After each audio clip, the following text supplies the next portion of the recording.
When Roland reached for another piece of chicken, he was surprised to see that his rolled-up cuffs reached almost up to his wrists again. He quickly rolled them back again as one of his shoes became so loose that it fell to the restaurant floor with a thud. For some reason he found the experience extremely amusing and he laughed out loud as he felt an intense tickling sensation at his groin. His reaction to the weird sensations he was having produced a sharp look from his wife. Roland stopped laughing immediately.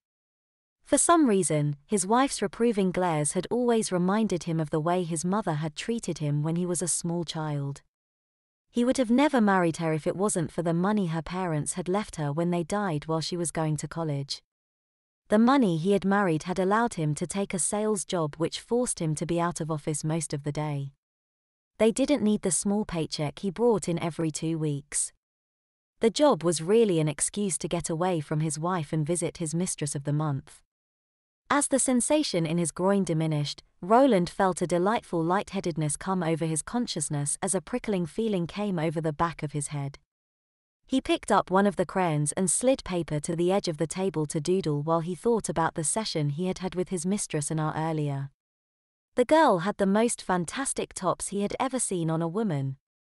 If Louise had tops like hers, he'd have never felt the need to keep a mistress on the side. Louise had tried to please him by wearing padded, lacy bras, but when they made love, the reality of her flat chest turned him off. As he idly colored the page the restaurant had provided, he forgot all about dinner. Louise smiled at Roland's behavior, knowing that that special meal she had ordered for him was beginning to affect his mind. In a few minutes, he'd be absolutely helpless. When that moment came, she'd open up the blue nylon bag under the table and use its contents to finish him off. Just the thought of doing it to him made her grin in anticipation.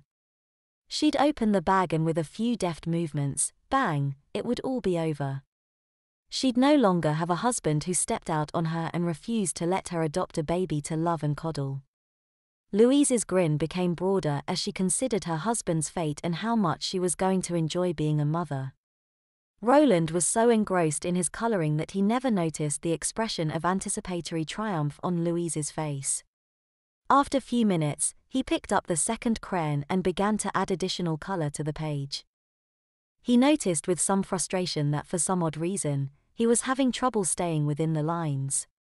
He threw down the crayon and picked up the third crayon, believing that his sudden lack of artistic ability was an inherent fault of the crayon. After a moment he realized he was neither drawing nor doodling, instead he was scribbling with the crayon in his fist like a small child.